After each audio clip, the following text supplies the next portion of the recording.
kunagi oli aeg, kus kõrgushüppe ületas puhtalt lati. Et ei puutnud ka mitte ja kohtunik ütles, et ei loe. Ma helistasin kellelegi, toksisin need nuppe, 2 tüdrukut tulid, ütlesid, issand, Pet, sul on nuppudega telefon. Oli hästi graatsiline neiu, võttis kuuli kätte, nii nagu peab, pani kuuli sinna, kus ta peab olema, läks ringi, nii taha serva kui sai, pani vasaku käe maha, viskas jalad üle ja pani selle matsu ja 14 meetrit tehke järele 4 kilost kuuli. See on nii vahva ja see on nii hea seltskond ja nagu vaatab, et kus me peaksime vaatama seda kõrgushüpet siis, eks ole. Siin on teivashüpped vehklevad ees, eks ole, üle raja jooksud tulevad, käimine on ohtlik, kus me peame olema. No ka õigus, jah. Tere tulemast meie podcasti 3. episoodi. Enne kui me tänast külalist tutvustame, siis me tahame tänada meie stuudio sisustajat Vilbelli, nii et aitäh Vilbellile. Meie külalises siis. Täna on meil külas legendaarne kergejõustikukohtunik Peeter Randaru. Peeter, kuidas sul tänane päev läinud on?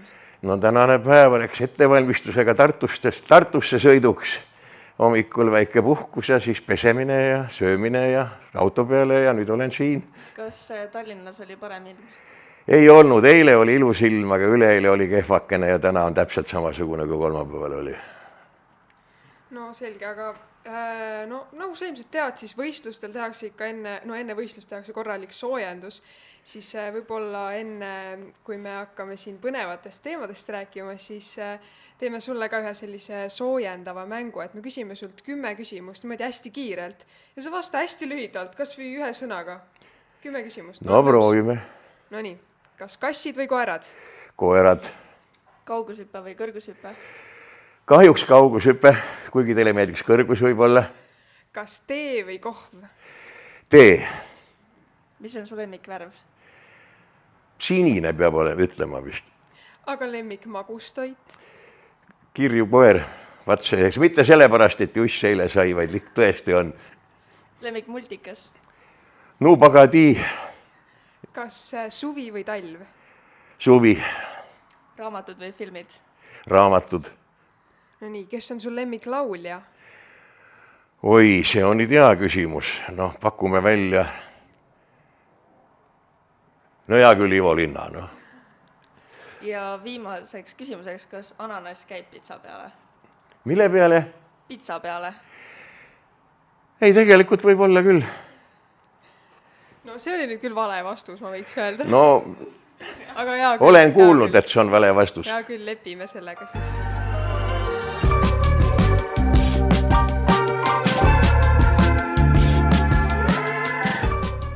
Kuidas sa üldse alguses nagu spordi juurde sattusid või selle kohtuniku tööni? Kuidas sa nagu jõudsid sinnani?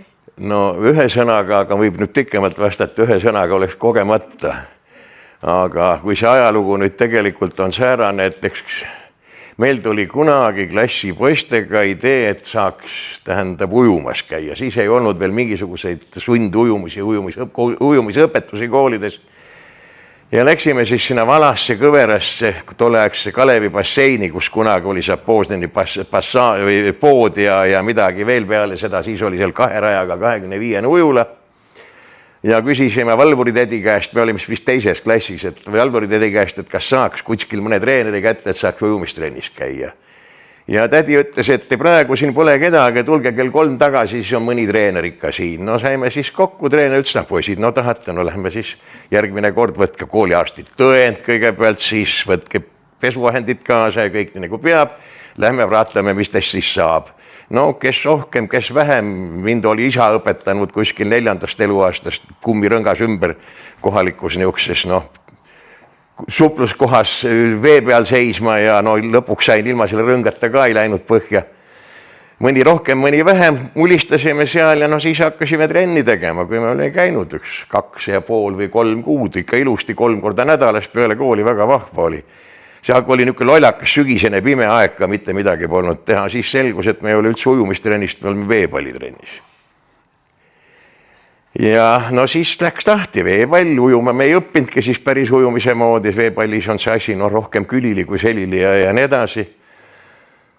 ja läks päris hulk aastaid siis, kuskil 6. klassis olime me nii kaugel, kui siis oli teate niisugune asi nagu kõikvõimistus Moskvas ja Moskva võttis vastu otsuse, et on igas liiduvabariigis on arendatavad ja mitte arendatavad spordialad, õigemini kõik spordialad jaotati 3. Need, mida arendab riik riiklikul finantseerimisel, need, mida lubatakse harrastada isikliku rahakoti peale ja need, mis ära lõpetatakse. Ja veepall oli nende hulgas, mis Eestis ära lõpetati. Läksime trenni nagu ikka, tädi ütleb, ei, teil enam vett ei ole. Kõik. Proovisime siis ujumistrenni, aga seal öeldi, et vaadake, see veepall on teie ujumisoskuse nulli keeranud ja niisugust ujujaid meil siin vaja ei ole. Vettehüpetesse ei saanud minnast, et need keelati ka koos veepalliga ära. No siis molutasime niisama ja siis ilmus Spordilehes avas kuulutus, et kus ma ei mäleta, mis Tallinna koolist algavad kergejõustiku kohtunike kursused, tulge, no siis sai mindud ja no siis oli käsi antud ja sealt peale ongi nüüd siis, see oli siis aasta, minu esimene võistlus oli 1965. aasta, kas 6. või 7. detsembril, arvake ära, kus ka võisteldi Kadrioru staadioni tribüüni all. Seal oli mingi Dünamo kohalik võistlus, seal sai joosta 50 meetrit vist 2 raja peal, siis võeti ühes otsas põrand lahti, sai kaugust hüpata ja kui te nüüd kujutate ette, kus direktori kabinet praegu on, selle ette sinna väike ruumi, sinna pandi siis kõrguse matt, siis hüpati ju rulli veel, eks ole, ja siis sealt teiselt poolt võeti hoogu ja kui matti nägid siis, kui juba täie hooga tulid sealt nurga tagant välja, eks ole, aga hüpati ka. Ja muide selle kohta on veel üks hea nali, riietusruumid olid, nende koha peal nagu ikka, riietusruumi ukse peal seespool oli, ukse kõrval oli semafor, roheline ja punane tuli. Ja punane tuli tähendas seda, et seal lasti ka vibu. Ja kui punane tuli põles, siis ei tohtinud koridori astuda, sellepärast et nooled lendasid. Ja kui te Kadrioru staadioni veel meelde tuletate, vaat kus oli universaalne aeg, siis seal, kus on praegu kohtunike ruum ja seal stardipoolses otsas, seal võeti talvel põrand ära, seal lasti vesi sisse, seal aerutati ja sõuti, kusjuures siis aerud olid niisugused poole meetri või meetri pikkused, aga vennad tõmbasid seal hoolegast, et mingid veloergomeetrid ei olnud uneski veel nähtud. Nii et niisugused ajad on ka olnud, nüüd ma jäin heietama, küsige ka julgelt edasi. Et kuidas teie nagu täpne ametnimetus on? Ei see on nüüd keeruline, tähendab, tegelikult olen ma siis kergejõustiku kohtunik rahvuskategooria A-litsentsiga, nii. Edasi ma olen, see on juba nii-öelda valitud amet või olen ma Vabariigi kergejõustiku kohtunike juhatuse liige ja lisaks kõigele muule olen ma siis Kergejõustiku Liidu tehnilise komisjoni esimees. Tehniline komisjon on niisugune komisjon, mis koosnebki suuremalt osalt kohtunike esindajatest ja mille ülesanne ei ole endal midagi välja mõelda, vaid koguda informatsioon kokku, vormistada see siis, kuidas ma ütlen, niisugusel söödaval kujul, ühesõnaga võistlusjuhendid näiteks võib ju kirjutada sinna ükstaskõik mida, aga kui on ette teada, et niimoodi ei ole võimalik neid ellu viia, need ei realiseeru või on võistlusmäärustega vastuolus, siis me paneme käe ette, ütleme, et ei, nii ei saa, teeme natukese teisiti, aga ise me tähendab vahest teeme mõne ettepanekuga, see puudutab ka just võistlusjuhendeid ja muid dokumente, aga meil on peale võistlusjuhendi on meil, teate küll, on meil veel rekordistatuut ja palju muid niisuguseid asju, millest võistluste korraldamise reglement ja millest tuleb kinni pidada kõigil, kes tahavad korralikult kergejõustikuvõistlust teha. Aga enamus ikkagi ju näeb sind staadionil võistlustel või siis su häält kuuleb, kõik tunnevad, et see on Peeter Randaru hääl. Et mida sa teed üldse võistluste vahel või 2 hooaja vahel või mis sa siis teed? Esiteks ma olen nii vana, et ma olen täie õigusega Eesti Vabariigi seaduslik pensionär ja võiksin üldse olla kodus jalad seina peal. Ja ega mul praegu siis juba tükk aega niisugust pidevat teist töökohta ei ole, teinekord tuleb, kuidas öeldakse, siin-seal mõni sutsakas pakutakse, saab ära tehtud, aga ega seda hooaegade vahelist aega ju eriti ei ole. Ja mis praegu on, praegu käib, teie olete siin tublid, teid koolitasime juba aasta tagasi, aga praegu käib siis see viimane, litsentsid lõppesid meil ju eelmise aasta lõpus otsa, käib nüüd viimast nädaliste koolitamine, nii et olin ma alles Viljandimaa või Valgamaal, kolmapäeval on Rakvere, laupäeval on Saaremaa, pühapäeval on Võrumaa ja siis on veel Viljandimaa järgmine 9. Siis saab selle tuuri sellega tehtud. Ja 26. on Eesti käimise karikavõistlused Sillamäel, nii et ega siin suurt vahet ei ole ja vahepeal siis meil on üks niisugune traditsiooniline üritus ka, ma loodan, et see pole patuasi rääkida, aga nii-öelda juhtivkohtunike kevadlaager tuleb meil Kuremaa puhkebaasis 11.–13.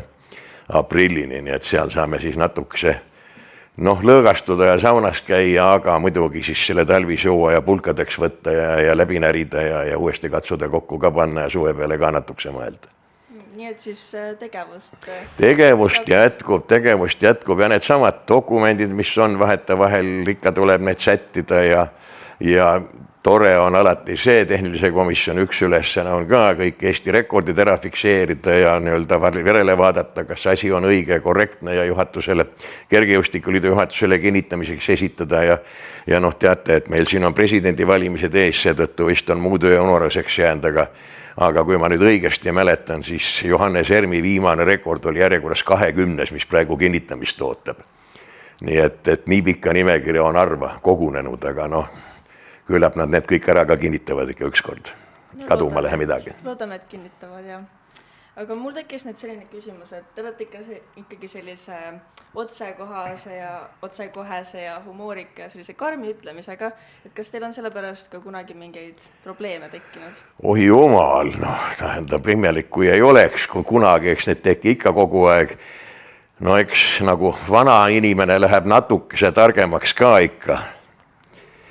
Ja jõuab nagu rohkem oma lõugu koos hoida, kui vaja on, aga nende pärast, alates juba kooliajast. Siin on asi selles, et isegi kui sa räägid õiget juttu, isegi kui see, kellega sa räägid või kes suga rahul ei ole, saab aru, et sul on õigus, saab ju alati öelda, et millise tooniga, kuidas sa esined, mis sa endast mõtled, ühesõnaga. Siukene asi, ma mõtlesin, et see on koolipoist, eks asi käib täna siiamaani, kui tuleb sulle partneriks vaidlust, mitte vestlus, vaid vaidluspartneriks inimene, kellel pole argumente sinuga vaidlemiseks, siis ta leiab need argumendid sinu, lõpuks võib öelda, et paks oled. Ja see on ka kõva argument, tuletame siin natukese aega tagasi meelde, kui Eesti Olümpiakomitee presidendi valimiskampaania käis. Et siis ütled, et ikka tekib? Ikka tekib. Katsud vältida, katsud hoiduda, tead juba inimesi, kellega võib tekkida, katsud nendega ekstra ümargune ja pähme ja sile ja heatahtlik olla. Ikka juhtub. Aga võib-olla, et C+ on ka veel, et isegi kui midagi juhtunud on, siis leebud kiiremini ja jää selle oma õiguse juurde ja lähed ütled, et kuule, lepime ära, olgu sul ka natukese õigus, mul pole üldse. Et strateegiad on paigas, kuidas? Ei ole paigas, see on nii nagu Jumal juhatab, ega ma ei julge öelda, et ma nüüd olengi läbinisti hea inimene, kuigi ma arvan, et ma olengi hea inimene, pole kunagi paha olnud, aga ei ole paigas, ei peaks käituma viisakamalt, peaks üldse olema ja mis mind häirib, ma olen hirmus irooniline inimene, tähendab, võib-olla ka eneseirooniline, ma ei tea, ja sellest tulevad niisugused natukese valusad naljad teinekord, millest mõnikord sugugi aru ei saada. Näiteks, kui väiksest asjast võib tüli saada, tänavu talvel, võib-olla olite teiegi hallist, tähendab, mingisugune mäletamisvõistlus see oli. Üks meie tuntud treener kaotas või jättis kuhugi vedelema oma mobiiltelefoni. See toodi üles informaatorite lauda. Tähendab, ja kõik teadsid, kelle oma see on, sellepärast, et keegi teine ei kasuta enam nuppudega telefoni.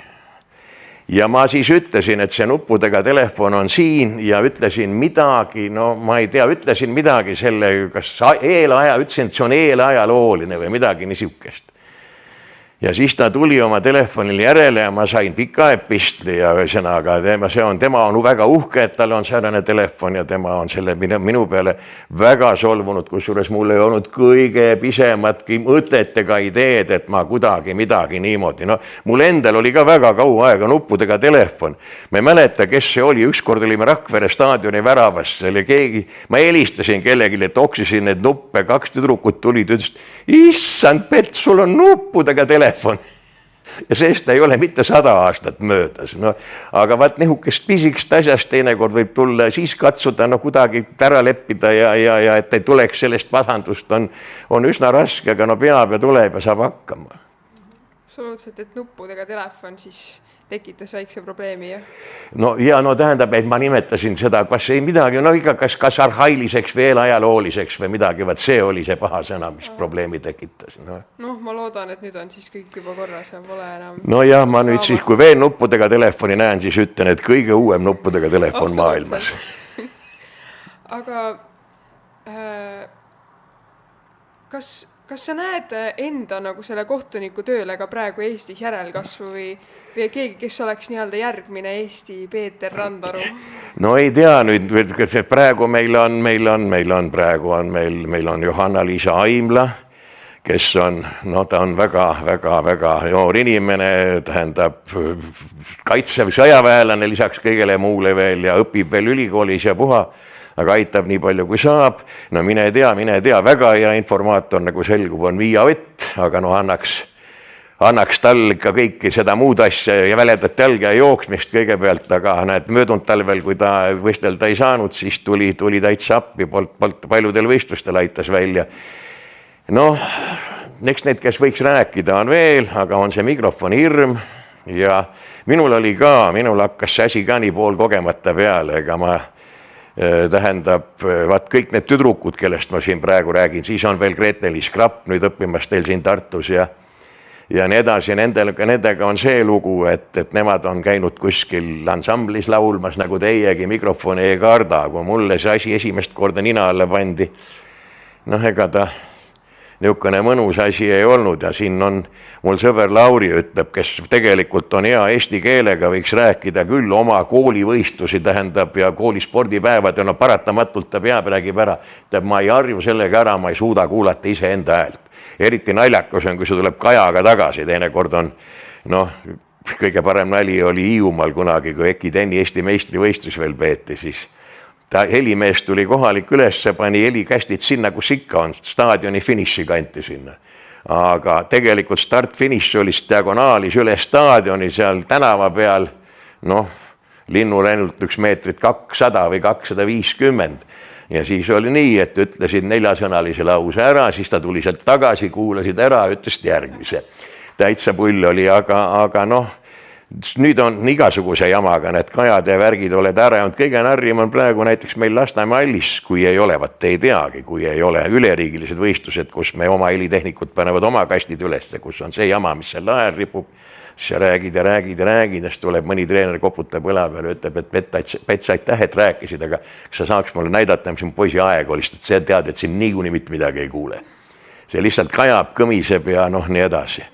Aga jah, eks see järelkasvuga on ausalt öeldes niimoodi, et see, nagu öeldakse, jumal tühja kohta ei salli ja kui on vaja, küll keegi tuleb ja võtab selle mikrofoni ja hakkab rääkima. Ja eks see rääkimise oskus, mina õppisin eelkõige Heino Kuusarult, me kutsusime vanaisaks, niisugune tore mees oli, vist ei mäletagi teda enam. Võiksite võib-olla siis TV esimestest noorematest aastakäikudest, aga ei, te olete liiga noored, ei mäletagi teda, jah. Ja tema oli ka ametis nii kaua, kui insult tuli ja temal just kõige totram, alati kõige valusama koha peale, tema ei kaotanud liikumisvõimet, tema kaotas suure osa kõnevõimest ja sellega läks, aga eks me siis katsu praegu kuidagi hakkama saada, mis vanal inimesele meeldib ja istuv amet, tatsa nüüd mööda platsi ringi. Ma nooremas põlves olen ikka starter olnud ja fotofinišid teinud ja igasugu muid asju ka, aga see on kõik ikka niisugune liikuv värk, aga praegu tahaks me siin vähest Rakveres mõtlema, kui need pikad võistlused on, et seal tribüünil pealt selle telgi alt sohvad, saaks külili ka selle võistluse ära teha. Ei peaks istumagi. Aga siis võistlustele ikkagi kohtunikke on, et puudust päris ei ole? No on nii ja on naa, kui võistlus on ikkagi mingi väiksem võistlus ja tööpäeval, nädala sees tööpäeval hommikupoole, siis on ikka kaunis keeruline. Aga no ma arvan, et teil Tartus siin samamoodi, Tallinnas veavad välja ikkagi klubide tublid noored sportlased ja siis ongi see lugu, et kui ütleme, Eesti meistrivõistlused siin 18, 20, 23 võistlevad, no siis on ainult need tublimad 14, 16, kes abiks on, eks ole, teised on ju ise ametis ja no siis muidugi nii ei tohi öelda, aga me oleme raudselt teinud propagandat, et kui te olete nüüd natukese katki läinud ja tervis ei luba võistelda, siis hoidke oma toonust vähemalt sellega üles, tulge kohtunikuks, näete võistlusi, näete oma sõpru ja tuttavaid ja natukese lõbusam ja sellest on üldiselt siin kinni peetud mõned väga tublid tüdrukud siin ja olid terve eelmise, mitte nüüd juba üle-eelmise talve olid niimoodi, et võistelda ei saanud, olid meil abiks ja nüüd teevad jälle tulemusi, nii et pole hullu midagi. Aga nüüd järjest rohkem hakkab võistlustele tulema selliseid nagu show elemente või ongi suurtel võistlustel mingid valgused ja kõvad muusikad ja siuksed asjad. Et mis sa arvad, et kas need nagu kuidagi segavad ka võistlust või pigem on nagu, no tehaksegi just, et vaatel oleks hea põnev vaadata, aga kas need just nagu segavad ka kuidagi võistlust või mis sa arvad? Mul on jõle raske seda hinnata, sellepärast, et minu isiklik arvamus on see, et nad ikkagi kui nad ei ole väga hästi ja väga täpselt tehtud, siis nad segavad. Toome niisuguse lihtsa näite, mitte nüüd siis sellel aastal, vaid eelmise aastal, 2024 Martin Gutmanni võistlus. Korraldajatel Liis Roosega eesotsast tuli geniaalne mõte, et tutvustamise ajaks kustutame tuled ära, paneme prožektorid siis selle ala võistlejate peale ja kõik. Kõik oli omavahel läbi rääkimata ja tähendab, teivashüppe juba käis. Ja mitu korda juhtus niimoodi, et teivashüppaja on täie hooga juba hoo jooksul, teivas püst ja tuba on pime. Ja teivashüppe on täitsa pime, eks ole. No jah, kui sa oled paar minutit seal olnud, silmad harjuvad ära, midagi näed. Mul oli sama lugu, ma pean paberi pealt need nimesid lugema, kes stardis on. Kurat, paberit ju ei näe, pime on, siis paned sinna kuidagi, vaatad läbi arvuti ekraani, eks ole. No nüüd võtsin selleks aastaks pisikese lambi kaasa juba. Nüüd öeldi, et ei, me enam tuledega pulli ei tee, no tubli Liis. No siit tuleb igast asju, nüüd tuletame meelde eelmine aasta olümpiamängudelt siis selle Rasmuse käetõstmist 400 meetri jooksu stardis, eks ole. Seal nagu nüüd targad seletavad, oli asi selles, et seal mängiti mingisugused väga kuulsad diskorid, mängisid mingisuguseid turuluti juppe seal kuskil. Ja tähendab, aga millegipärast starterid andsid kohtadele käskluse enne, kui see kuidas neid võib nimetada, mina ei tea, enne kui see turulutt läbi sai. No kaua sa kannatad seal kurbade juttu, tõstis käe püsti, tol ajal oli veel see niimoodi, et tegelikult on praegu võistleja ei tohi stardiprotseduuri katkestada oma algatuslikult. Selle eest võidakse karistada kollase kaardi andmisega. Seda ei pea tegema, aga võib teha. Kohtunikud, see oli esimene kord, mõtlesid, et ei saa, anname selle kollase ära. Järgmine päev tegi keegi naisvõistlejatest täpselt samamoodi, näidati kõigile rohelist. Ilmselt nad olid oma utsina kätte saanud juba ülemuste käest ja käitusid teisiti. Aga no niisuguseid asju. Ja muidugi siis see televiisori pärast see lugu. Võtame nüüd Müncheni Euroopa meistrivõistlused paar aastat tagasi. Kui te telekast vaatasite, ma usun, et vaatasite, jõle efektne oli see võistlejate tutvustamine, lipuvärvidest tuuled tuleb sealt pimedast august välja. Tegelik elu oli niisugune, need vaesed võistlejad aeti tükk maad varem sinna kuskile kraavi, mis on telemeestele mõeldud niisugune kaevikusse. Siis oli seal siis üks kaameramees, seisis kaameramees, jalad ristis kaameramehe jalgade vahel kõhuli maas oli siis režissöör, see siis näitab, nüüd tule, nüüd seisa, nüüd mine sinna. Ja publikul staadionil on see kõik näha, ühesõnaga kogu show tehakse ainult televaatajale ja me oleme need kulisside tagused, istudes tribüünil vaadates võistlust. Ja nüüd on nagu vähemaks jäänud või siis oli see vist Dohas, eks ole, kui see oli saba, tehti mingi papist värav, pandi kettaheitjad ja odaviskajad seisma, siis saba oli niisugune ümber nurga, ühed tulid siit välja, aga saba ots oli siin kõrval, liikus edasi alles. Aga telekas muidugi näidati ainult seda suurt plaani, kes sealt värava vahelt tuli, nii et nüüd nad on targemaks läinud, see võib-olla isegi, et võistlejad tulevad, nüüd ei veeta neid enam rivi korras stardipaika, vaid lastakse ühest väravast välja, saavad väikse kiirenduse teha veel starti minnes ja kõik see on targemaks mindud, aga kokkuvõttes need otsad ei lähe kokku, tähendab need, kes nagu spordis eest hoolitsevad ja mõtlevad ja siis need, kes üritavad seda turundust poolt teha ja need ei ole ilmselt ikkagi nii suured asjatundjad, et need nipid, mis välja mõeldakse, on teinekord ikka üsna rumalad ja võime nihukese näite tuua, see oli siis 2-3 aastat tagasi, käisime U20 Euroopa meistrivõistlusi. Või olid maailmameistrivõistlused, vist olid isegi maailmameistrivõistlused Tamperes vaatamas. Seal oli siis niimoodi, et viimane tähendab ühe võistluspäeva õhtu, kell oli 9:30, pime juba, ilm oli umbes nihuke nagu praegu, mitte eriti soojem ka.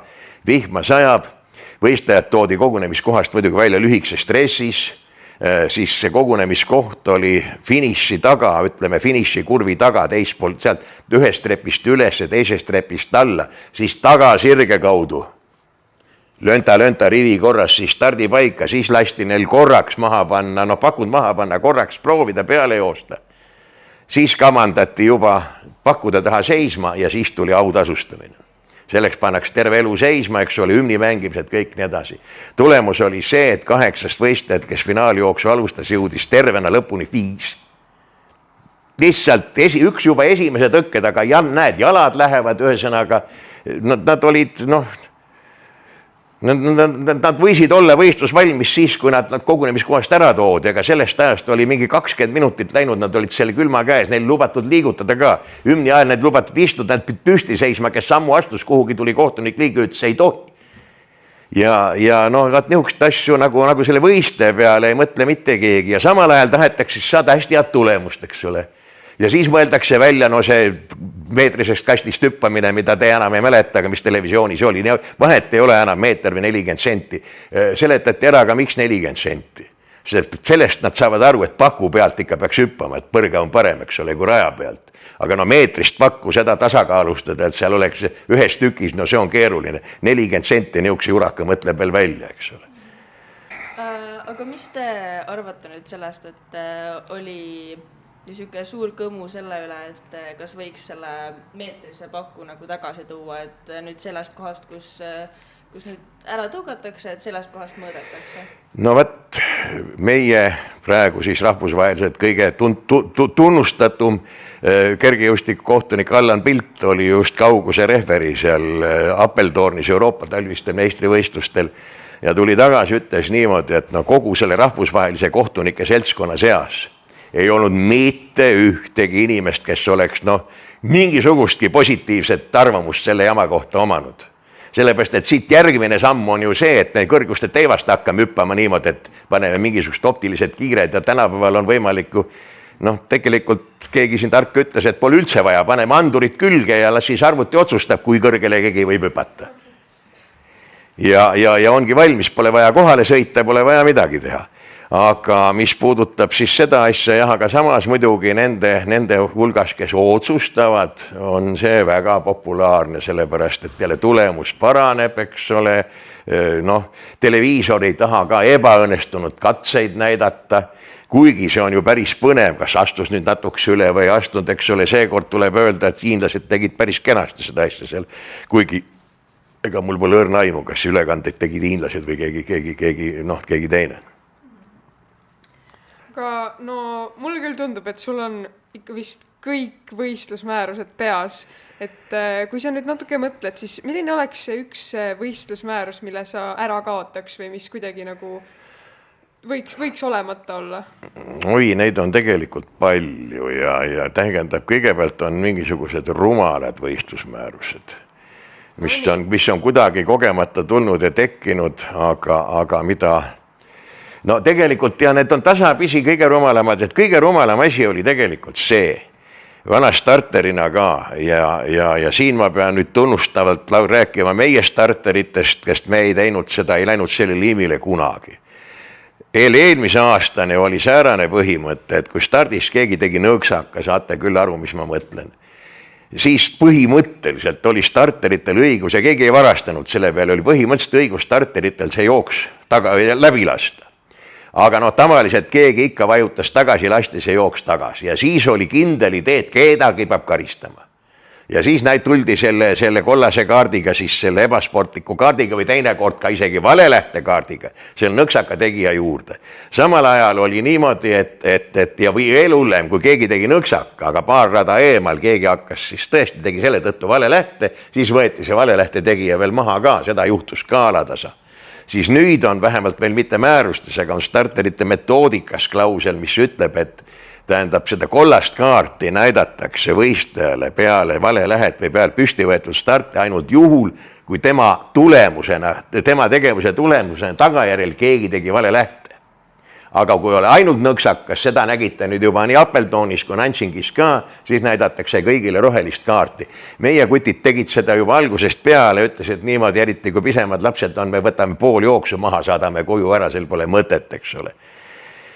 Võt niisugused asjad, aga ma ei oskagi mis öelda, siin on need, tegelikult igal määrusel võib mingisugune mõte olla.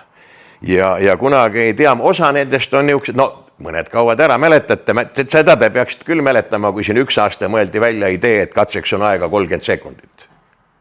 Läks üks ainuke aasta läks mööda, saadi aru, et see asi nagu ei klati ja valmis. Edasi on siis see praegu see jalatsi määrus või saapa määrus, nagu meie kutsume. See on nüüd nii, keeruliseks, aga ühesõnaga võistelda sa tohid ainult selles jalatsis, mis on VA poolt kinnitatud, sertifitseeritud jalatsite nimekirjas. Sealt otsida, sealt leida, sealt vaadata, kas ei võiks olla, et on ikkagi see lubatud maksimaalne tallapaksus ja me praegu tegelikult täidame jalatsi tootjate tellimust selle kaudu, et paneme neid piiranguid, kontrollime ja nii edasi. Jumal tänatud võeti see kohtunike käest maha. Jalatsid on nüüd nagu doping. Sa tead, mida sa tohid süüa, aga keegi, kui sa sööd vale asja ja jääd vahele, siis kellelegi ei räägi, et ma ei teadnud või ma kogemata või nii edasi. Sama on jalatsiga enne starti või võistlust märgatakse, tabatakse, öeldakse, et vahet ära, kui vahetada saad võistlust ajal või ka peale võistlust, disklahv, midagi pole teha. Täpselt nii nagu dopinguga võistleja oma vastutus. Aga jah, ma ei oskagi niimoodi öelda, eks ikka iga määrust on ikka vaja, ühtegi niisugust rumalt määrust. Küll üks viimane määrus on nüüd naljakas küll, mis tuli, see tuli seoses koroonaga. See kõlab siis niimoodi, et võistlusvahendid kuuli ketast oda ei tohi kehavedelikega niisutada. Ehk näpu otste peale sülitada enne, kui kuuli kätte võtad või midagi niisugust. Ma ei tea, et see määrus kuskil kunagi kellelgi oleks probleeme tekitanud, et niisugust asja oleks teinud ja mõni kuulitõuke ei saagi teisiti ükstas kõik, mis asjade kätte võtab, lihavõtteaeg munakausist ikka sülitab näppude peale enne. Nii et niisugust määrusi on tehtud, eks nad võib-olla kaovad samamoodi. Et siis on ikka pidevas muutumises need määrused kõik? On pidevalt muutunud ja juhtuvad need muutused, tähendab niisuguse, kuidas ma ütlen, ikkagi mingisugune ajend peab olema. Näiteks kolmikhüppe määrus muutus, see kraaps, teate, mis kolmikhüppe kraaps oli? See oli see, kui vaba jalaga, rippuva jalaga kogemata kinganinaga riivati rajapinda. Kuidas moodi saaks see nagu hüppe pikkust paremaks teha, ei oska keegi ette kujutada, aga see oli keelatud. Niikaua, kui said Moskva olümpiamängud läbi, kus lõpptulemuse seisukohalt oli see olnud kraaps või mitte olnud kraaps üsna määrava tähtsusega mõnele võistlejale, siis muudeti see määruste punkt ära või sama peale Moskva olümpiamänge toodi meeste oda raskuskese ettepoole, et ikka jääks paremini ots maa sisse kinni ja juhtuks nii, nagu seal juhtus. Niisugust asju on kogu aeg olnud. Mõtlesime, et kas on mingit sellist võistlusmäärust, mis tihti jääb näiteks sportlastel kuidagi kahe silma vahele või kuidagi rikutakse, aga võib-olla ei teata, et seda rikutakse, aga vist see jalanõude oma siis põhimõtteliselt nüüd võib ka sinna.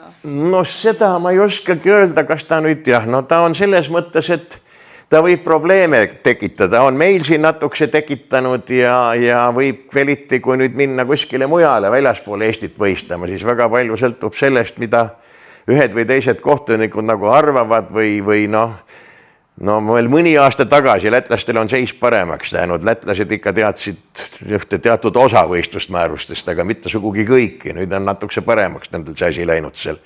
Aga no te olete ise Lätis jooksmas käinud, kui seal see üks taadu ikka tuleb, starteris on selja peale kirjutatud ja kõik asjad üksinda ära teeb, siis noh, mul ei ole hästi usku, tähendab, võib juhtuda, et kõik läheb hästi. See pidi olema veel Agate Kaune vanaisada, ma võin eksida, aga niimoodi räägitakse. Ma sain teada, et kunagi hüpati saltoga kaugust. Kas nüüd on see ka lubatud või?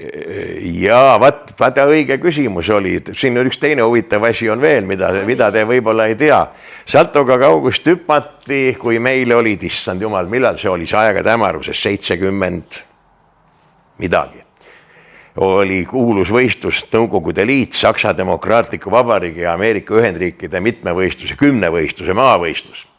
Siis oli kohal siin Bruce Jenner, kellest sai hiljem midagi muud ja tema hüppas saltoga kaugust ja keegi ameeriklastest hüppas veel ja siis oli meil niisugune kuulus mees nagu Ramon Lindal.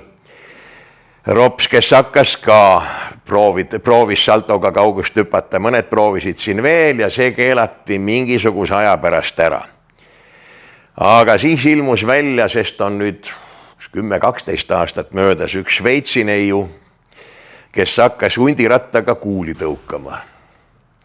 Oli hästi graatsiline neiu, võttis kuuli kätte, nii nagu peab, pani kuuli sinna, kus ta peab olema, läks ringi, nii taha serva kui sai, pani vasaku käe maha, viskas jalad üle ja pani selle matsu ja 14 meetrit ehk järele 4 kilost kuuli.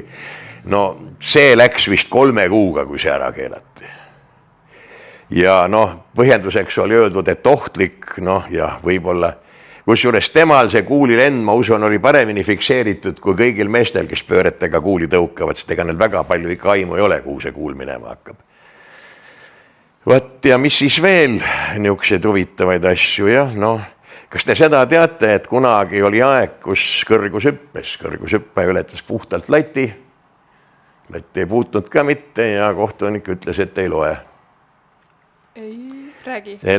See oli enne suurt ilmasõda veel, oli mõistus, vaata siis hüpati, kuhu kõrgushüppajad maandusid. Väike liivaunik oli vahetevahel songiti ja siis öeldi niimoodi, et kui võistleja kasutab säärast hüppestiili, et ta maandudes mõni muu kehaosa peale jalgade puudutab liivapinda esimesena, siis on eluohtlik hüppe ja niimoodi hüpata ei tohi. Appi. Võt nii. Ehk siis pigem siuksed trikid ja on nüüd keelatud, et saltod ja hundirattad ja ära keelatud näiteks pööretega odav ise. See käis... Oleks ju päris tore vaadata. Ja Toomas Merila, loodan, et tal täheb hästi, kui ta veel noorem mees oli, näitas seda vahest ette, tema oli õppinud. Tegelikult oli see sama, et kui tavalise oda viskes sealt, kust algavad ristsammud, tehti neid siis 3 ristsamme tehes 3 niisugust valsipööret veel ja ka väga suhteliselt keeruline oli nagu ennustada, kus suunas see oda, 90 kraadi võib-olla võis välja pakkuda enam-vähem õiget suunda, kus see oda läks. Ehk siis nüüd saavad pealtvaatajad selle show kätte valguse ja muusika ja kõige sellega. Valguse muusikaga, eks nad anna andeks, segasin sulle vahele ka, eks nad saavad selle kätte sellega ka, et nüüd on isegi istud tribüünil ja telefon on kogu aeg peos, eks ole, ühesõnaga tulemused on kogu aeg suurel ekraanil, pildid jooksevad sinna juurde. Vanasti, näiteks olid niisugused ajad, peeti Eesti-Läti maavõistlust, siis võeti vanad odad, puust odad olid, keerati sinna juurde 6 konksu ja otsiti siis 6 palli, 3 tükki olid punased ja 3 tükki olid sinised. Ja siis ülevalt alla näidati siis iga katse järel, mis järjekorras siis selle liigi esindajad on. Punased pallid tähistasid lätlasi, valged pallid või sinised pallid tähistasid eestlasi. Vaata, et 3 sinist on üleval tipus, me juhime, väga tore. Aga see oli ka kõik, ei olnud neid tulemustabloosid ka veel, kus katse tulemus näidatas. Kohtunikud karjusid nii palju, kui jaksasid. Ma olen ise siin Tamme staadionil. Kunagi tulime Tallinnast, ma ei tea, miks siis oli kõvad kõrid, Uno Trei tegi, temal oli üldse vapustav hääl. Tema tegi siis ketast, karjus üle platsi. Kuusemäe heitis nii palju. Keegi hakkas siis kuuli tegema, karjus, ma mõtlesin, et siis kauguses peab ka karjuma, karjusin, siis tegin kaugust, karjusin kauguse tulemust ka. Ja kadunud Soontak oli informaator. tema kasutas juhust, ütles, et praegu jooks ei ole, informaator teeb lõunapausi, las kuulake ise, mis kohtunikud ütlevad, läks minema. Kui me nüüd läksime sinna ajalukku natuke tagasi, siis kuuldavasti te olite ka nõukogude ajal kohtunik. No. Kuidas, kui te nüüd võrdleksite, et kas on mingid asjad, mida nüüd on lihtsam teha, mingid asjad, mida nüüd on keerulisem teha, et kuidas siis oli? Nojah, nõukogude ajal olin tõesti ka juba ja nõukogude ajal sai üsna palju mööda seda endist Nõukogude Liitu sõidetud ka, siis oli see kohtunike vahetus või rotatsioon või see oli nagu palju suurem veel, kui ta praegu nüüd rahvusvahelisel tasemel on. No veel kord, see tehnika on kõik edasi läinud. Minu aeg on ju see veel, kui tähendab istus mingisugune 12 ajamõõtat puki peal, käis mingisugune jube klõbin, siis hakkas, kui jooks oli sees, siis hakkas üks pikk vaidlus.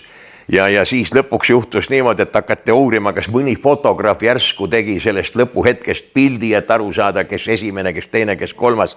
Eesti meistrivõistlustel on juhtunud, et järgmine päev leiti alles õige pilt ja vaadati, selle järgi vahetati teine, kolmas ära. Kõiki on juhtunud, see on see tehnika pool, mis on edasi läinud. Ja muidugi ega nõukogude kohtunikud või ikka tuleb öelda siis nõukogude, mitte Vene, olid üsna tublid ja hakkajad, aga siin on jälle paar huvitavat näidet võib tuua. Meil oli ju siin kuulus Liit-Saksa Demokraatliku Vabariigi matš vist 86, kui siis Heike Drexler ja Tšistjakova, mis ta eesnimi oli siin maailmarekordit üritades ja selle piiri peal pusisid kaugushüppes. Ja siis oli hiljem sai tast ka Saksamaa, ühendatud Saksamaa kergejõustikliidus kõva tegelane, aga Ida-Saksa delegatsiooni juht oli siis üks härrasmees, nimi ei tule mul meelde, aga peaks tulema meelde, aga pole oluline, kes tuli ja meil oli siia saadetud siis ka Venemaalt umbes 60 kohtunikku, tähendab, või Venemaalt liidust, kõigist liiduvabariikidest. Ja kui see sama seal hakkas, tuli meie peakohtuniku juurde ja küsis, et vabandage, mul on küsimus, kas see kaugushüppe, siis oli ta alapeakohtunik, no praegu referi, on Eesti kohtunik või kuskilt mujalt Nõukogude Liidust. Oli meie oma, ütlesime, et on meie, ta mõtles, aitäh. Kui oleks olnud kuskilt mujalt, siis ma oleks palunud luba minna isiklikult sinna kõrvale ja tulemuste mõõtmist kontrollida. Nii et see ütleb nagu üsna palju ära kogu sellest asjast. Aga just näiteks, ma eeldan, et nõukogude ajal, kas sportlased said protestida näiteks? Ei, need võistlusmäärused selles mõttes kehtisid, sportlased said protestida, protestide eest isegi raha ei pidanud maksma, kautsjonit ei olnud nagu praegu, see kõik toimis, kuigi jah, olid see lugu, et Nõukogude Liidu võistlusmäärused ei olnud päris need, mis olid rahvusvahelised võistlusmäärused. Seal olid mõned nüansid ja ikkagi siis ütleme Nõukogude sportlase kahjuks. No näiteks oli, ja kohtunike õigused olid tegelikult mõne koha pealt ebaõiglased suured. Näiteks oli punkt, mis ütles, et kohtunikul on õigus kõrvaldada võistluselt võistleja, kes silmselgelt on tehniliselt ette valmistamata. Ühesõnaga, jah, aga mis sa teed? Nüüd on öeldud, et võib võistleja kõrvaldada, kui ta muutub endale elu ohtlikuks. No tuleb üks koolipoiss vasarat teitma, kunagi oli mõte, et peab ka koolide vahelistel võistlustel vasarat teitma. Tuleb vasarat teitma, no edab, lõpptulemus on see, et näost on sinine traat, on 2 korda ümber kõri. No kaua me pusime, siis saadame ta koju ära, aga siis tuleb treener, ütleb, näita mulle seda määruste punkti, eks ole, aga Vene aeg oli ta olemas. Aga kui nüüd tekibki näiteks väga suur vaidlus, et sportlane tuleb protesti esitama, et siis kas nagu tema on see lõppotsuse tegija või kohtunik ikkagi või kuidas, või jah, kohtunik ikka otsustab, aga kuidas seda nagu, vahepeal on olnud mingid kaugushüppes, et hästi-hästi väike nagu see varastamine on, et kuidas seda nagu otsustatakse? No tähendab, me võime nüüd vaadata kahte moodi, kuidas see käib niisugustel pisikstel võistlustel, nagu meil siin on, või kuidas see käib suurtel ülemaailmsetel üle-euroopalistel tiitlivõistlustel, kuigi määrus on põhimõtteliselt üks. Kõigepealt võistleja saab kohe võistluspaigas oma ala referiri, kui seda ei ole, siis vanem kohtunikele esitada suulise protesti. Põhiliselt on siin kaks lugu, ta öeldakse, et on punane lipp, katse ei loe, eks ole, aga ütleb, et minu meelest ikkagi peaks lugema. Ja teine lugu on siis see, et öeldakse talle mõõtmistulemus, no selgelt viskas seal ketta 40 meetri peale, aga kohtunik teatab, et 22 meetrit, eks ole. niisugust asja võib olla. Siin on siis, kui oli tõesti viga, siis vanemkohtunikul või referil on õigus see viga ära parandada ja kõik on hästi.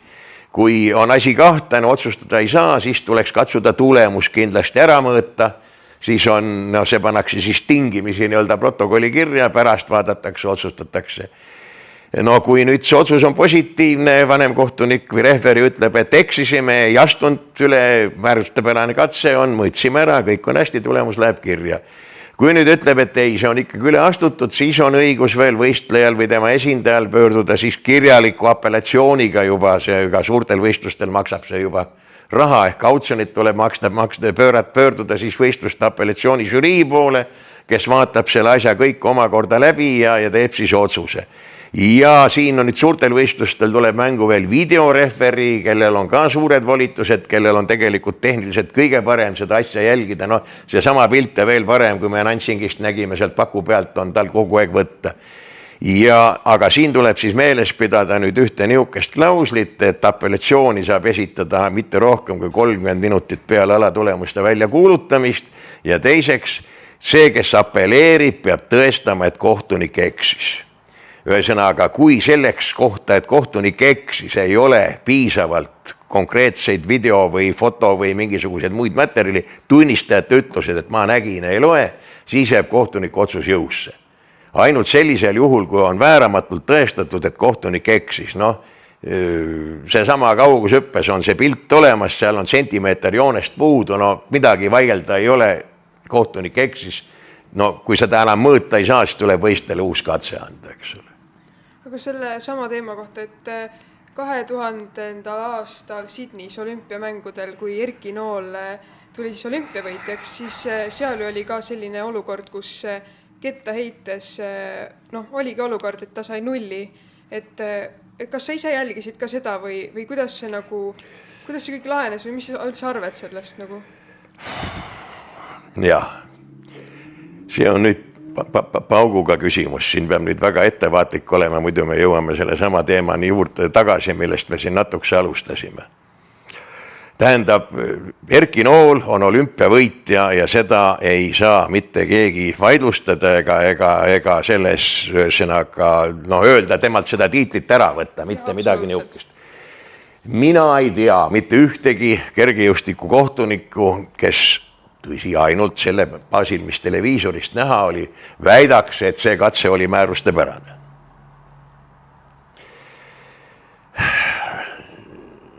Miks see asi niimoodi läks?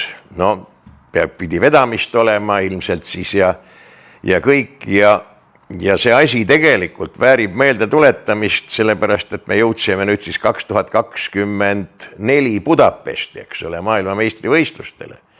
Ja meie kõigi suur konkurent Vaarholm, eeljooksus me istusime ise seal tagasirgel, võis 3 tõkkest selgelt varba, tõkke kõrvalt mööda ja tõkke Läti ülemist tasapinnast alt poolt. Ega seal ka uuriti asja palju, seda nähti ja seda märgati ja vaadati videosid ja ei leitud niisugust head videot ja lõpuks leiti video, mis oli võetud ülevalt.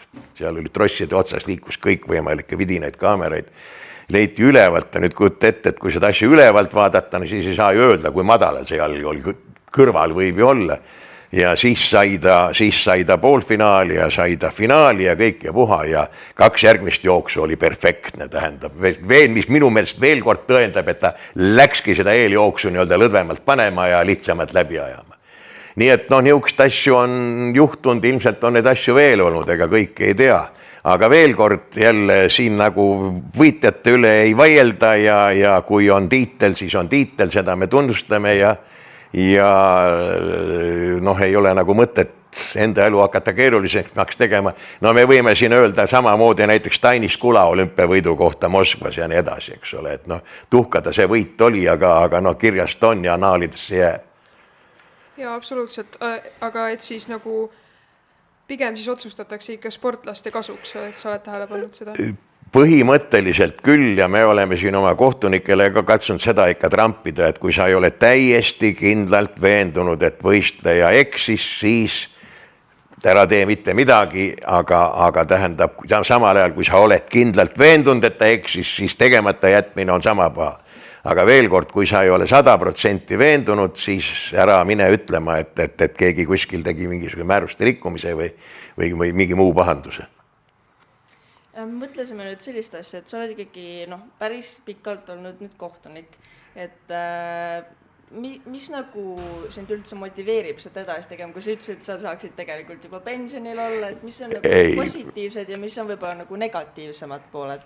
Pensionil ma olen juba, vaat tänu sellele ma saangi nüüd rahulikult selle kohtuniku asjandusega tegeleda. Mis motiveerib? Tähendab, üks asi kindlasti on harjumus. Teine lugu on see, et selle samal 65.–6. aastal, kui me päris nagamanidena hakkasime, siis olid ka niisugused ajad, vist kohtunikke oli ka kole vähe, ega muidu poleks niisugused appi kutse korras koolitusi korraldatud. Ja siis ikka paar aastat oli mööda läinud, kui juba pandi meid Eesti meistrivõistlustel vanem kohtunikeks ja ühesõnaga nii visati pea ees vette, ütleme nii, eks see andis ka nagu mingisuguse motivatsiooni. Ja siis hakkas meeldima. Teiseks kogu selle aja vältel on olnud niisugune hea kamp loomulikult ja osa jätavad ameti maha, lähevad eemale. Mina pean ütlema juba, et ma ei tea, 10 viisi, kui mitte 100 viisi on need kahjuks ka juba meie hulgast läinud siit ja midagi pole teha. Aga ikkagi üks hea kamp on alles. Teiseks on see, öelge, kus kohas minusugune vanamees veel oleks saanud teiesuguste noortega niimoodi suhelda, kui me poleks selle sama kalli kergejõustiku kaudu niimoodi kokku saanud.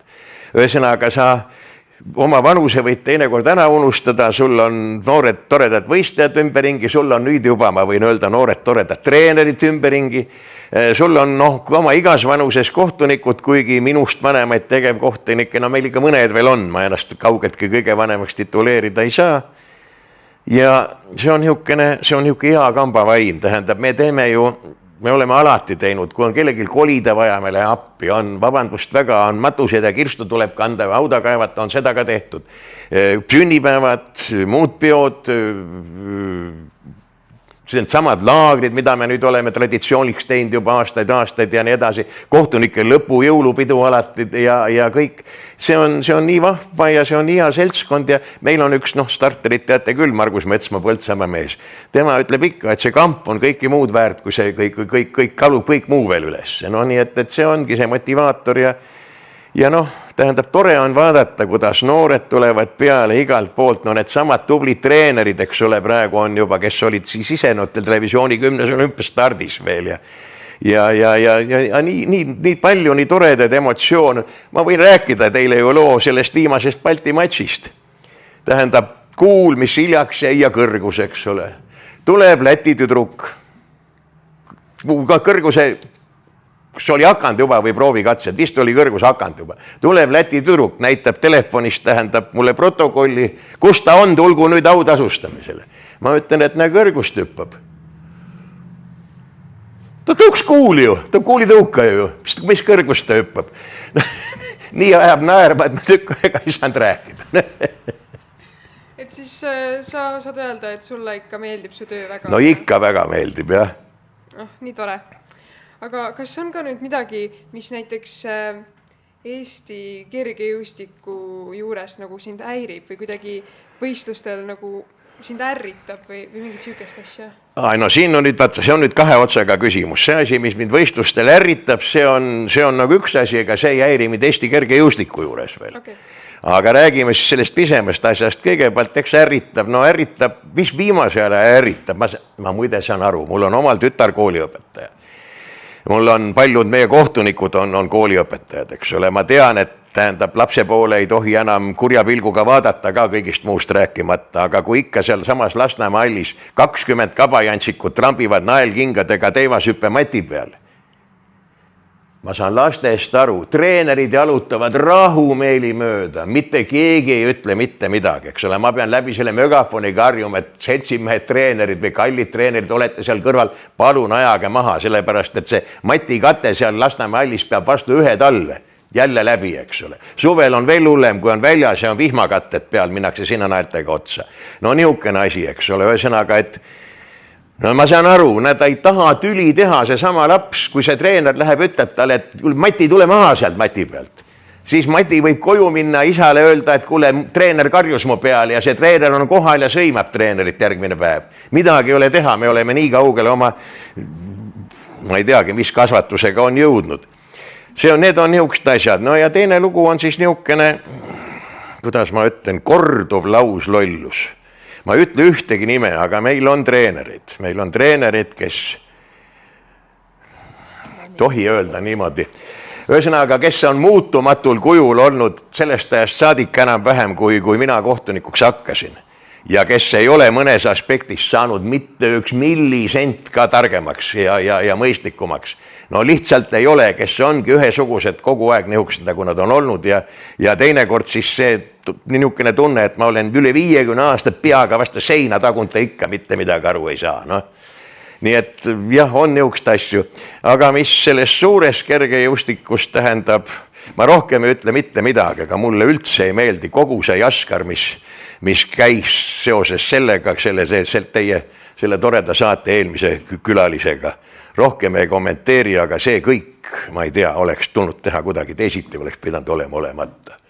Mida võib-olla sportlased või treenerid teha saaks, et siis võistlused nagu paremini sujuks või? No, sportlased on meil tublid ja mina pean ütlema seda, ma loodan, et Tartus on samamoodi, et Tallinna tublide sportlaste juures on teinekord ka hästi märgata seda, et nad on tublid kohtunikud. Nad teavad, neil ei ole vaja neile midagi seletada, nad jagavad oma asja, see on juba väga tore. Mis nüüd siis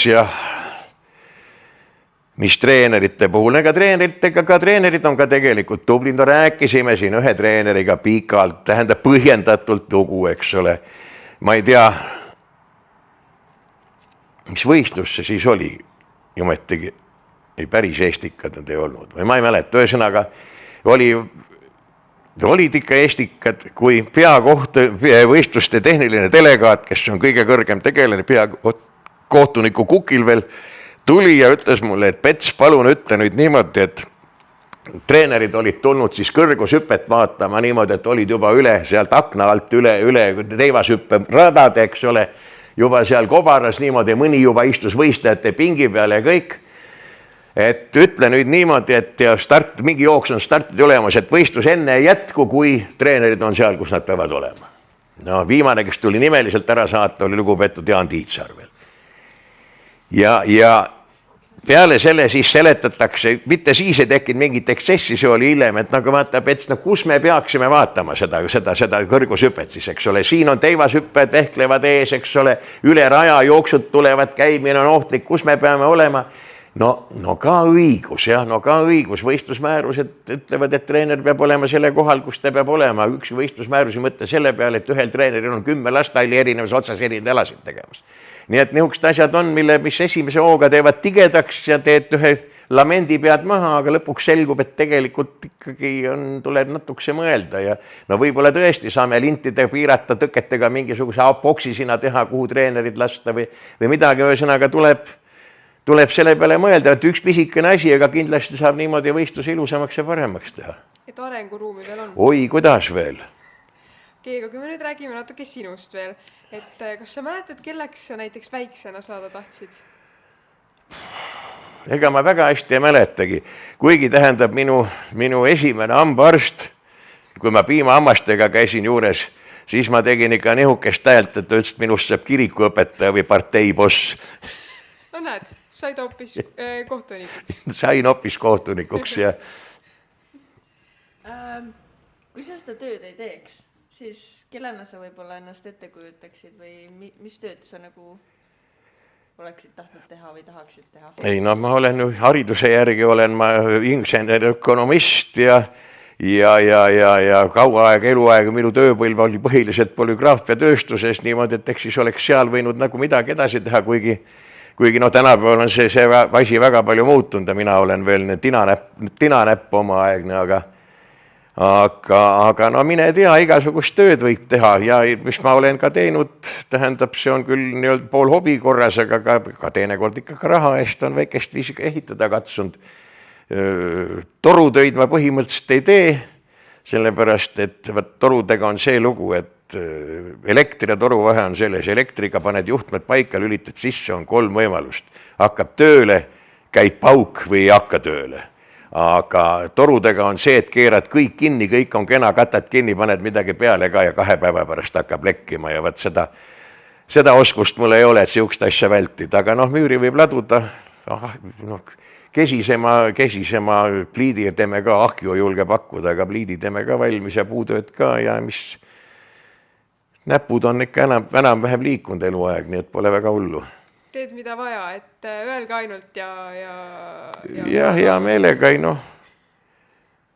nüüd enam muidugi, vana inimene ei viitsi hästi ja kõike puha, aga jah, ega ma tööd selles mõttes tööd nagu kartnud ei ole, igasugust asju on ette tulnud teha.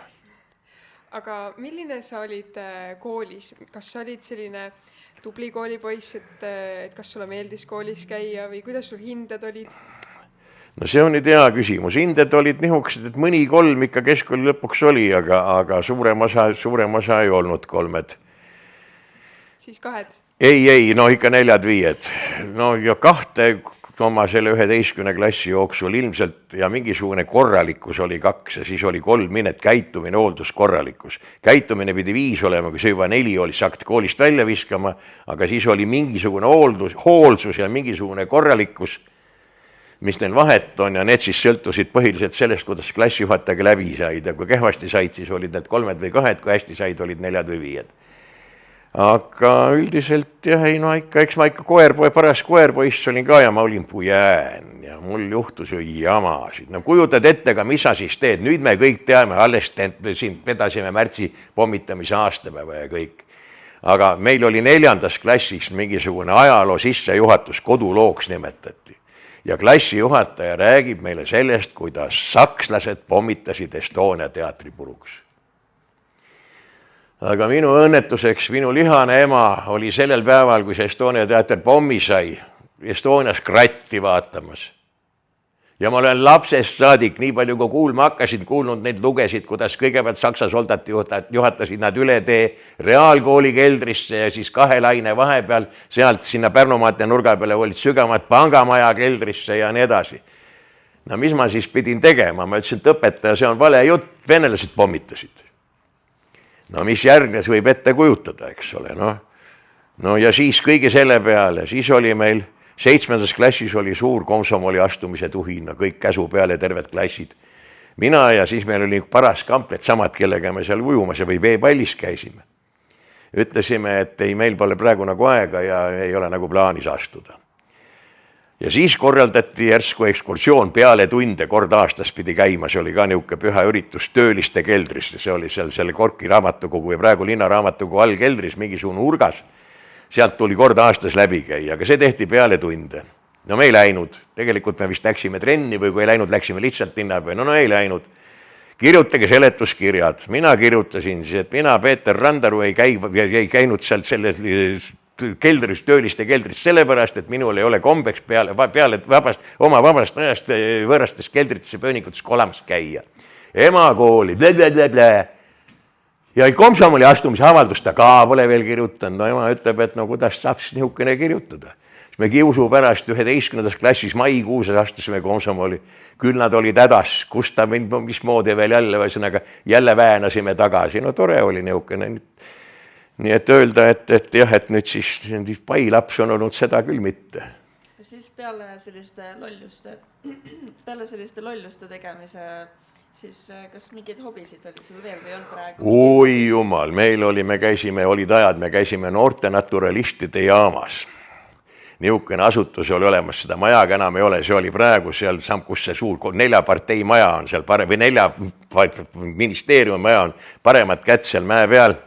Seal oli siis, me olime loomakasvatajate ringis, me käisime loomaaias ja me käisime lautades vaatamas ja meile õpetati, kuidas näiteks, kui lehm on nädalat söönud ja kõht hakkab paisuma, kuidas kõhtu auk lüüa, et õhk välja lasta ja oli lõbus ja siis anti meile kevadel, see vist oli 4. või 5. klass, anti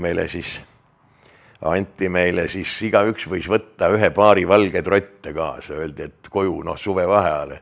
Öeldi, et sügisel võid tagasi tuua. noh, ühesõnaga ma sain siis teada, kui paljunemisvõimeline rott on. Igal juhul need täpselt lugeda ei jõudnud, aga siis ma viisin neid tagasi, isa ladus terve mitu kasti oli pagasnikus. Neid oli ligemale 300. Öeldi, et vaat nüüd lugu on nihukene, 2 võtsid, 2 saab tagasi, aga ülejäänud.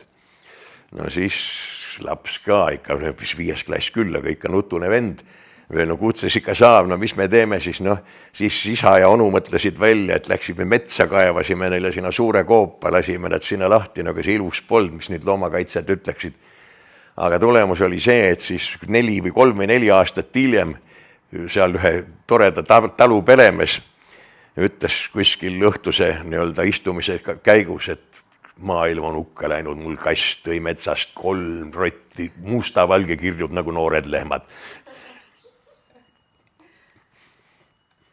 Aga kui sa näiteks jälgid praegu kergejõustikku, siis mis ala on selline, tundub sulle siuke huvitav või mida sa ise tahaksid nagu teha? Vaata, see on nüüd kõige naljakam lugu, et ega siis minu kergejõustiku tegemised, ega ma ise ei tahakski kangesti mingist kergejõustikuala tehast, et see kukuks jõle kehvasti välja. Noh, joosta mul pole eluaeg meeldinud, tunnistan ausalt, nii jäme ma pole kogu aeg olnud, aga üsna kaalukas ikka alati. Aga noh, ja kuuliketast on ju olnud sunnitud koolis ja olid ka kunagi veel ikka ettevõtete vahelised võistlused ja asjad ja on mingil määral tulemustest parem ei räägi, aga on tehtud. Mis mulle kõige rohkem ikkagi meeldib, mis kõige huvitavam, midagi pole teha, on ikka mitmevõistlus.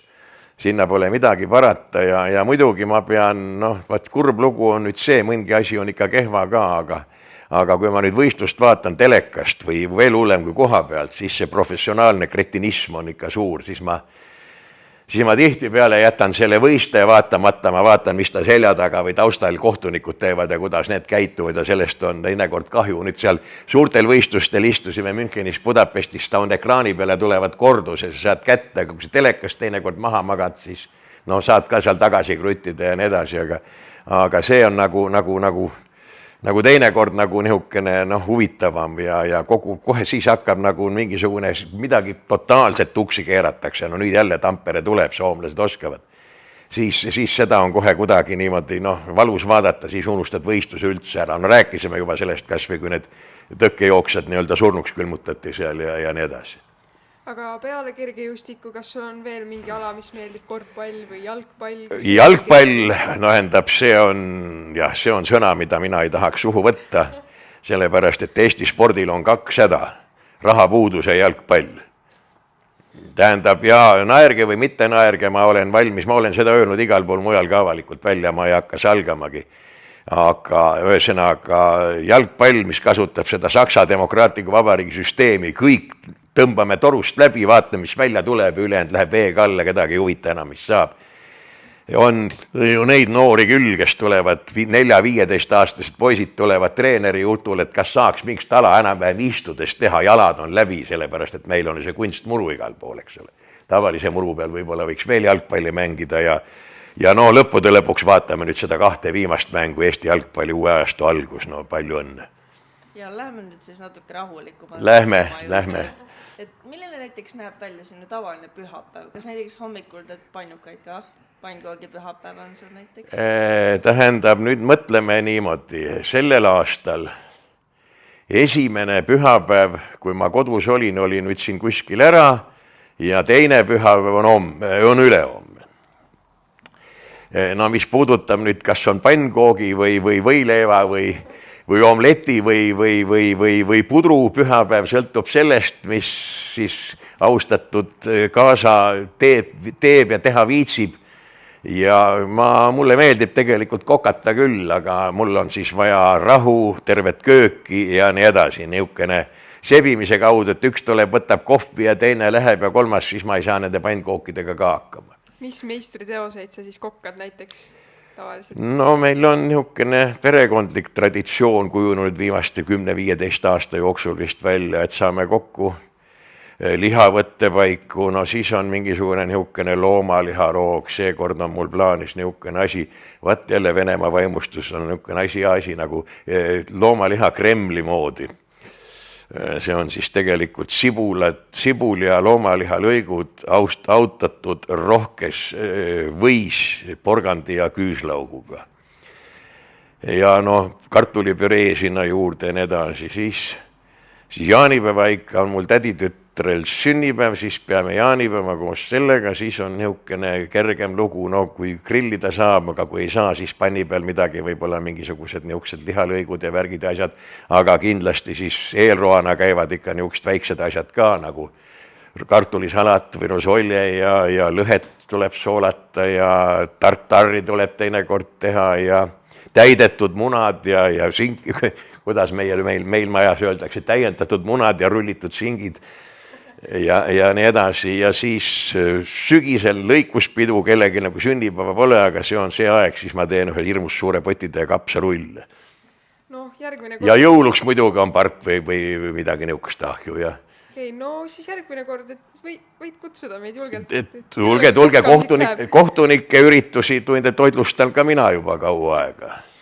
Aga kas sul on kodus lemmikloomi ka? Oli kunagi koer, aga koera linnas pidada on suur koer, oli Njufa, aga koera pidada linnas on tähendab ikka, noh, ei ole nagu see õige. Tema elas vanaks ja suri oma loomuliku surma ära, aga rohkem pole nagu jah, niisugust mõtet tulnud. No kass küsisite siin koer või kass, täditütrel on kass, no kass on nii mõtetu elukas, et ei ole. On ikka küll, noh.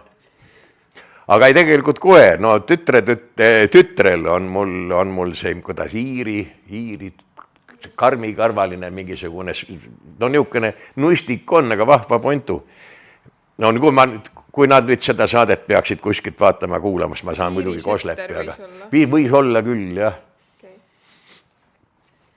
Nii, noh, meil hakkab nüüd vaikselt see episood lõpule siin, noh, minema, eks ole. Et kas sul on mingeid selliseid õpetussõnu jagada noortele või midagi, mida sa oled nagu elu jooksul õppinud, et mida sa oled enda nagu kaasa võtnud, kuskilt õppinud, et mida nagu vaatajad või kuulajad saaks endaga kaasa võtta?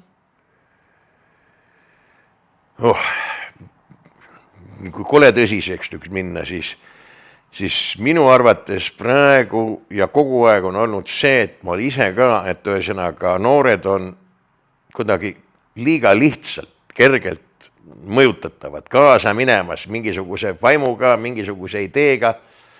Ma olen ise samamoodi teinud. Mõni asi lõpeb sellega hästi, kas või see sama veepalli minek ja kohtunikuks hakkamine ja kõik, aga mõni asi lõpeb ka, võib ka väga kehvasti lõppeda.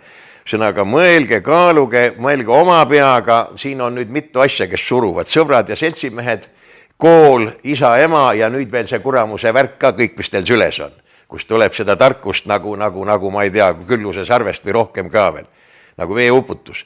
Ühesõnaga, mõelge ja kui olete mingisuguse otsuse teinud, siis ei maksa esimese või teise või kolmanda või ka 10. tagasilöögi peale öelda, et ei, see pole minu jaoks, siis murdke edasi, aga samas, kui te tõesti aru saate, et teete vale asja, siis vägisi viiulit õppida pole mõtet, lõpuks te mängima ikka ei hakka. No? Nii et võib-olla see on kulunud fraasid, aga kokkuvõttes võite ütlemist niimoodi, et otsige asi, mis teile sobib ja tehke seda, mis teile meeldib, siis te olete õnnelikud, siis te saate ennast realiseerida, kui te teete midagi vägisi või vastutahtmist, niikuinii elu täis asju, mida kogu aeg tuleb teha vägisi ja vastutahtmist, muidu ei saa päeva õhtasse. Aga see vähenegi siis, mis teie nagu üks liin on, hoidke sedagi siis. No ma arvan, et see oli väga ilus punkt siia lõpetuseks, nii et aitäh sulle, et sa tulid, väga tore vestlus oli. Aitäh! Aitäh teile, tüdrukud, ja väga head asja teete, väga huvitavat asja teete ja mul on nüüd ma pean ütlema, siis on see teine podcast. Temal ei olnud nii toredat küsimusi.